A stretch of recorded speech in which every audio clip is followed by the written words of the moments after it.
you're not even allowed to say Merry Christmas anymore. They came to me and they said, sir, we have a problem. And the problem is they don't allow you to say Merry Christmas anymore. So I said, you know what? We're going to bring it back. We're going to bring back Merry Christmas. We're going to tell the Democrats, you can be quiet because no more happy holidays. What does that even mean? Happy holidays. Say Merry Christmas. We're going to do that from now on. So I want to wish everybody a Merry Christmas. Thank you guys for joining me.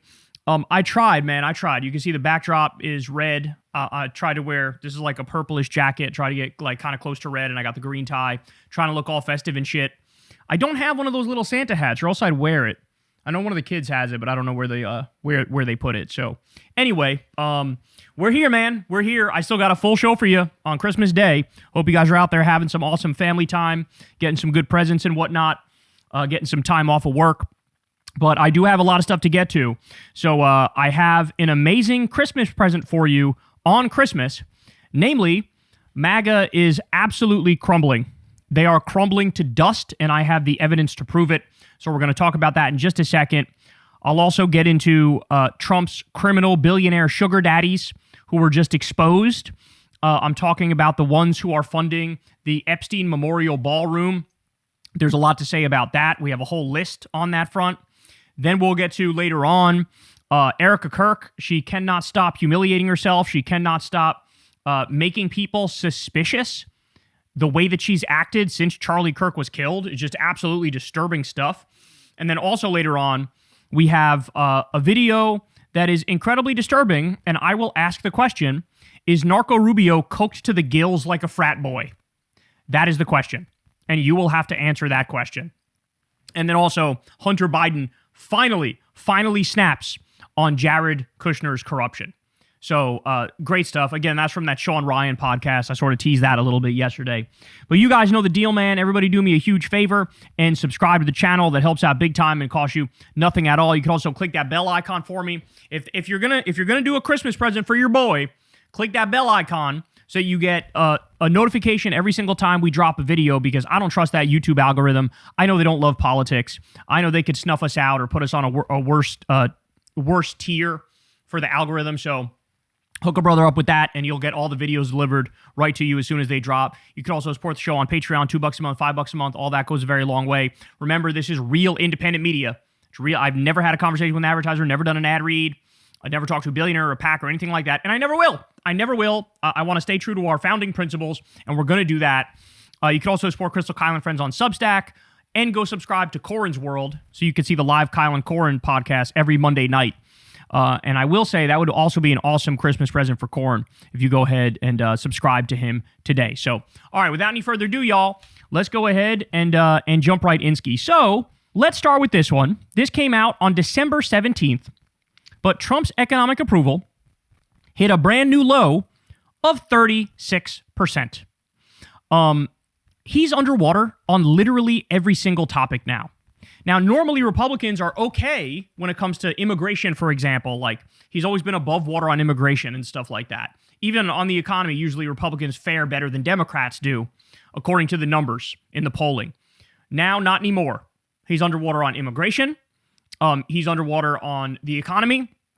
And the Democrats are doing way, way better on those things. All right, let me give you some more. YouGov poll, Trump's approval trends among 18 to 29-year-olds. February, the approval was +9 among young people. +9. Now, it is -43. That is a net 52-point negative swing against Trump. I'm not kidding when I say I have never seen anything this severe. To just go from February to December, a 52-point negative swing, it's almost like if I was president and I tried to make a demographic group swing that hard against me, I'm not sure I could pull it off. You would have to call a presidential address where you tell people to fuck off and suck your dick. you have to do an Oval Office address where you tell people, lick my asshole, you disgusting freaks. Fuck you. I'm going to tank this country on purpose. That's what you have to do. But here's Trump. He actually somehow found a way. I don't know how, but he found a way to go from +9 to minus 43, a net 52-point negative swing among young voters in particular.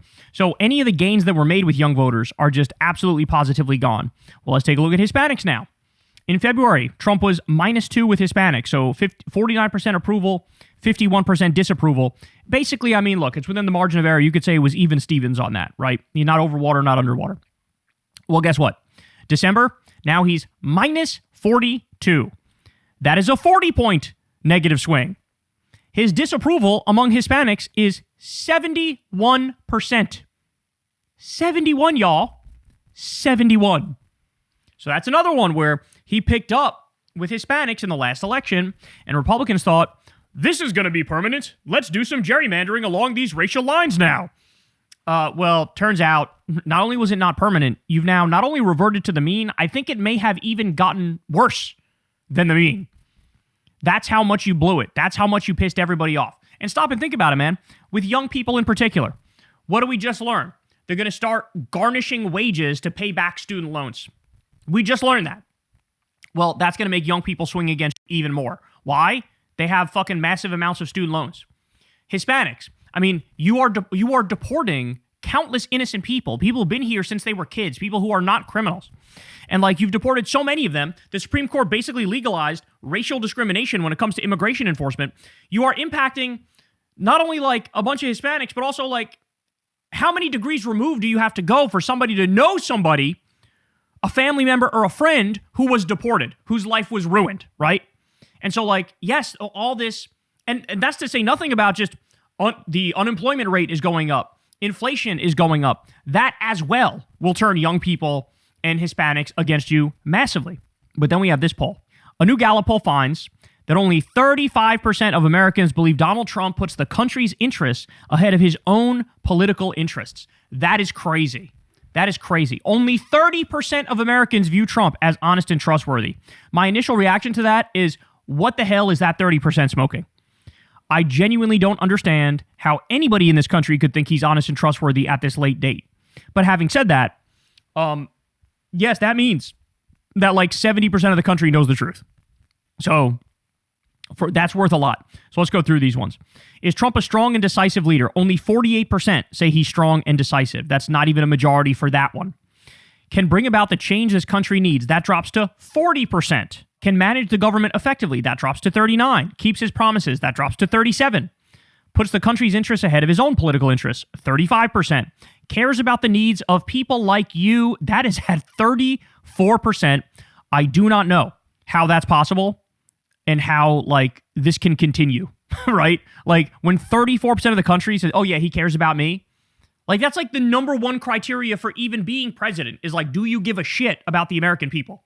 Now only 34% say yes. And then a record low 30% say he's honest and trustworthy. That is wild, y'all. That is wild. Only 19% of independents say he's honest and trustworthy. So, look, I've done a lot of segments like this where we cover the numbers, we cover the polling data, we cover all the information that's out there. And the bottom line is, within 1 year of being in office, I have never seen a collapse this monumental. Never. Never, never, never. This is a thing to behold. And it goes to show you that bravado and bluster and lies and PR and marketing can only take you so far. And look, to be fair to Trump, in some ways he still gets away with the bullshit, particularly when it comes to foreign policy. Like, he lied about that fake peace deal in Gaza, and he got like good marks on that. And it's like, what? How's that possible? He just lied about it. But people don't have the immediate experience with foreign policy in the same way they do with the economy. I think that's the main reason why he's not getting away with it anymore. The economy is terrible. People are massively struggling. You mix that with the Epstein files and Trump being all over them. You mix that with sending $40 billion to Argentina as Americans starve and are losing their health care. You mix that with sending $12 billion more to Israel as they committed genocide. It just becomes very apparent that you're there to serve the military-industrial complex, and you're there to serve the billionaire class, and you're there to get rich. They see the corruption, they see the self-dealing, they see the crypto bullshit, and so people, they get it. Intuitively, they get it. And so that's why these numbers have gone down. And look, I have to say, I always told you guys, between 26% and 33%, that's his floor.